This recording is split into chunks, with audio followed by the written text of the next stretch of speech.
Electronic और print media के हमारे साथी, सब लोग आप लोग जान रहे हैं कि आज शिक्षा दिवस है और साथ ही साथ शहादत दिवस के रूप में भी आज के दिन हम लोग सब लोग मनाते हैं। स्वर्गीय जगदेव बापू जी की पुण्यतिथि पर हम सब लोग उनके विचारधारा पे जितने लोग चलने वाले लोग हैं, आज के दिन उनको याद करते हुए राष्ट्रीय जनता दल ने अपने राजद समाचार में एक स्पेशल एडिशन, एक विशेषण रूप से उनके लिए जो है आर्टिकल लिखने का काम किया है और इसमें काफ़ी डिटेल से उनके बारे में लिखा गया है।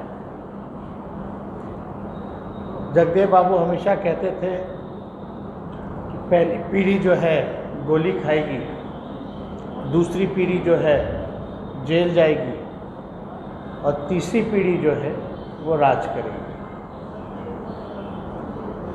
और कई एक नारे जो हैं उनके हम लोगों के संज्ञान में है। हम सब जो नई पीढ़ी के लोग हैं, इतने समाजवादी लोग हैं,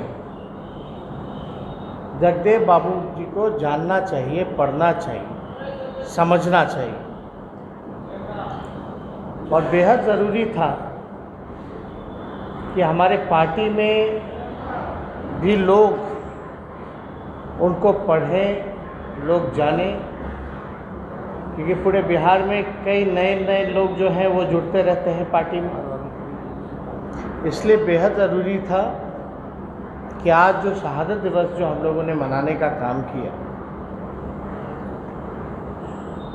और मनी जी को भी धन्यवाद देते हैं, अध्यक्ष जी को भी धन्यवाद देते हैं, इनके सौजन्य से जो है राजद समाचार में जगदेव बाबू जी का जो है स्पेशल एडिशन जो है, आर्टिकल जो है, 100वां साल भी है उनके जन्म का और 100वां साल भी है उनके जन्म का, तो विशेष रूप से इन सारी चीज़ों का व्याख्यान जो है इसमें किया गया है कि क्या स्थिति बनी हुई है। पूरी तरीके से हमारा एजुकेशन जो है नीतीश कुमार जी ने चौपट कर दिया, बर्बाद कर दिया।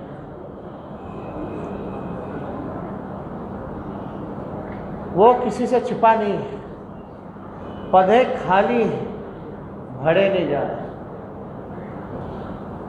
एक परीक्षा जो है ढंग से नहीं होता है। सरकार को कम से कम आज के दिन जो है, जो कमिटमेंट जो किया था उसको तो पूरा करना चाहिए।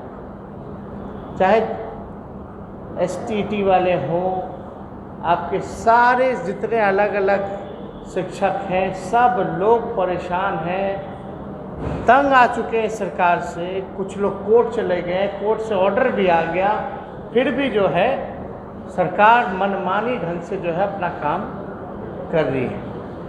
और अब तक हमको नहीं समझ में आता कि सरकार को इंटरेस्ट आखिर एजुकेशन क्वालिटी को सुधारने में है, बेहतर शिक्षा दिलाने में है, देने में है, तो ऐसा काम क्यों कर रही है कि जहाँ पद खाली है शिक्षा विभाग में उसको भर क्यों नहीं दी।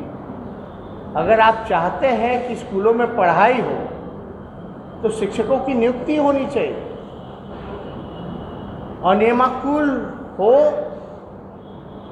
और जो एजुकेशन ऑफ क्वालिटी जो होना चाहिए, जो स्तर जिस प्रकार से गिरावट आती गई है, ये तो आप देख लीजिएगा जो केंद्र सरकार की रिपोर्ट में जो आया है उसमें भी अगर आप पढ़ेंगे तो क्वालिटी ऑफ एजुकेशन में जो शिक्षा का जो स्तर जो है सबसे ज़्यादा खराब अगर कहीं है तो बिहार में पूरी तरीके से जो है चौपट कर दिया गया है, सिस्टम को कोलैप्स कर दिया गया है। अफसरशाही पूरी तरीके से चली हुई है, भ्रष्टाचार हर जगह आता है। अब आप समझ सकते हैं जो एक सरकार एक परीक्षा बिना कदाचार के नहीं करा सकती, या कोई रिजल्ट में त्रुटि नहीं होगी, ऐसा कोई रिजल्ट आप लोगों ने आसपास तक नहीं देखा होगा कि कब ऐसा एग्ज़ाम हुआ था या कब ऐसा रिजल्ट निकला था कि भाई ये स्थिति थी। कभी सनी लियोनी पास कर जाती है, कभी जो है आपकी साउथ की हीरोइन पास कर जाती है। अब इस तरह का अगर काम चलेगा तो आप समझ सकते हैं कि बिहार हमारा पूरी तरीके से बुरे दौर से जो है गुजर रहा है। तो कार्यभूमि रही, वहाँ किस तरह से हमारे विश्वविद्यालयों से उन महापुरुषों का पाठ्यक्रम जो है वो हटाने का काम किया। जेपी यूनिवर्सिटी में जेपी जी का जो पाठ्यक्रम जो हुआ करता था वही हटा दिया, और ऐसे कई महापुरुष जो थे उनका जो है पाठ्यक्रम जो है हटाया गया। लालू जी ने ठीक ही कहा कि संघी सरकार है, पूरी तरीके से संघ के इशारे पर नीतीश कुमार जी जो है वो काम कर रहे हैं और झुके हुए हैं। इस दौर में आप देखिएगा जहां किसान तबाह हैं, परेशान हैं, लाचार हैं, अपने हक और अधिकार के लिए लड़ रहे हैं, सड़कों पर हैं,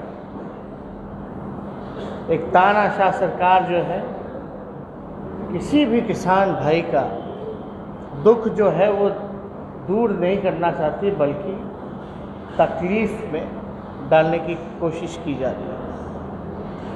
आज भी जो महापंचायत हुआ है, काफ़ी भीड़ जो है किसानों का जुटा हुआ है, लेकिन सरकार की तरफ से ना कोई सुनने वाला है, ना कोई सुनवाई है, ना कोई कार्रवाई है।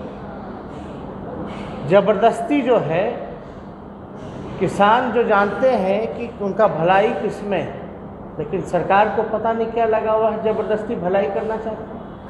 किस बात का भाई? यानी कहीं ना कहीं से इसमें दाल में काला है। और जिस प्रकार से किसान, जहां जिस देश में किसानों की सुनवाई नहीं हो रही, तो आप समझ सकते हैं कि हमारा देश जो है किस ओर, किस रास्ते जो है वो जा रहा है। आज कम समय मिला आप सब लोगों को सूचित, हम लोगों ने अब इस पे देखिए, हमको कुछ कहना नहीं है। बाढ़ आता है बिहार में, आज इतना ही रहने दीजिए आप। तो बाहर को रोकने की जिम्मेदारी किसकी हो? आर्टिफिशियल हो या आपदा हो, लेकिन जिम्मेदारी तो सरकार की है। नुकसान तो बिहार का हो रहा है। बारिशें हैं, क्या उस पर आपका क्या कहना है? क्योंकि उसमें डायलूट मत करिए, जो हम का उसका अधिकार आप दीजिए। और हम लोगों की लड़ाई तो उन लोगों के साथ हम लोग लड़ रहे हैं। कई बार हम लोगों ने उनके लिए सड़क पर आए हैं, सदन में हम लोगों ने सवाल उठाया है, लेकिन सरकार को जो है अब गंभीर होकर के सोचना चाहिए। बाढ़ को लेकर के